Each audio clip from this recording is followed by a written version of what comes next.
Halo semua, selamat pagi.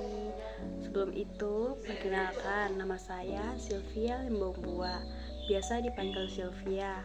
Saya bersekolah di SMA Negeri 1 Raja Ampat. Saya kelas 10, khususnya kelas 10D. Pada video kali ini, saya akan menjelaskan mengenai definisi Pancasila pada kitab-kitab pada zaman Majapahit dan bagaimana proses Pancasila sehingga bisa menjadi dasar negara Indonesia. Sebelum masuk di video pembahasan, terlebih dahulu kita harus mengerti apa sih yang dinamakan Pancasila. Menurut KBBI atau Kamus Besar Bahasa Indonesia, Pancasila adalah dasar negara yang terdiri dari 5 sila.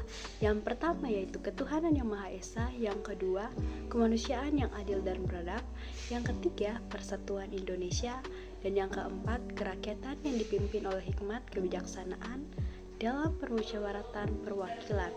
Dan untuk sila yang kelima yaitu keadilan sosial bagi seluruh rakyat Indonesia. Pancasila menurut Kitab Negara Kertagama yang diciptakan oleh MPU Prapanca. Ada pernyataan yang berbunyi Yatnenggo Kuani Pancasila Ketarsangkara Bisekaka Kakrama, yang berarti Raja menjalankan setiap kelima pantang Pancasila. Dan kitab yang kedua menurut Kitab Sutasoma yang diciptakan oleh MPU Tantular. Dalam kitab ini pengertian Pancasila terbagi atas dua. Yang pertama yaitu Pancasila dibaca dengan huruf I, yang dibaca pendek yaitu Pancasila, yang berarti berbatu sendi yang 5. Dan untuk pengertian yang kedua yaitu Pancasila dibaca sebagai Pancasila, yang artinya adalah tingkah laku yang utama atau pelaksanaan kesusilaan yang 5 atau Pancasila Krama, yaitu tidak boleh melakukan kekerasan, tidak boleh mencuri, tidak boleh memiliki rasa dengki, tidak boleh berbohong, dan tidak boleh meminum minuman keras yang memabukkan. Dalam kitab ini menunjukkan bahwa Pancasila sebagai pedoman hidup masyarakat.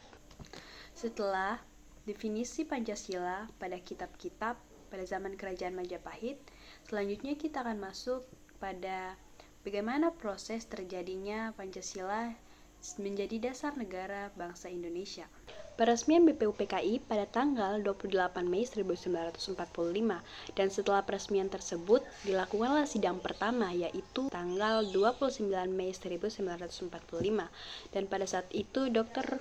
Rajitman Wetnjodiningrat meminta pandangan para anggota-anggota BPUPK tentang dasar negara. Nah, tokoh-tokoh tersebut yaitu yang pertama ada Muhammad Yamin, yang kedua Soepomo, dan yang ketiga adalah Insinyur Soekarno.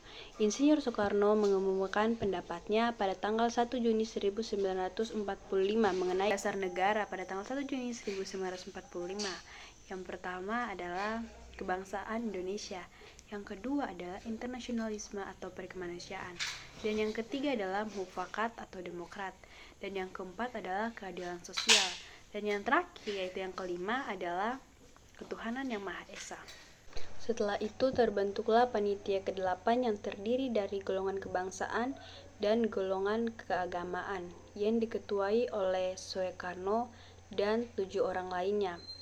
Dan tugas BPUPK untuk melakukan pemeriksaan dan mengklasifikasikan asal-usul baik lisan maupun tulis yang akan dibahas pada sidang kedua BPUPK pada tanggal 10 sampai 17 Juli 1945. Setelah panitia 8, maka terbentuklah panitia 9 yang diketuai oleh Soekarno. Dan tugas panitia 9 untuk menyusun rancangan pembukaan Undang-Undang Dasar Negara Republik Indonesia yang memuat dasar negara. Dan ada beberapa rancangan yang diberi nama oleh para 3 tokoh. Yang tokoh pertama yaitu Soekarno. Soekarno memberi nama rancangan tersebut yaitu Mukadimah. Untuk tokoh yang kedua yaitu Muhammad Yamin, dia memberi nama Piagam Jakarta. Dan untuk tokoh yang ketiga yaitu Sukiman Wirjoyo Sanjoyo diberi nama Gentleman Agreement. Setelah perjalanan yang dilalui oleh rakyat Indonesia, Maka dibacalah Proklamasi Kemerdekaan Negara Indonesia pada tanggal 17 Agustus 1945. Dan setelah pembacaan proklamasi tersebut, yaitu pada tanggal 18 Agustus 1945, ada ketetapan-ketetapan yang diubah, yaitu yang pertama Mukadimah yang diganti menjadi pembukaan, dan yang kedua menjalankan syariat Islam bagi pemeluk-pemeluknya yang diganti menjadi ketuhanan yang Maha Esa. Cukup sekian video saya kali ini. Terima kasih telah menonton video saya dan terima kasih.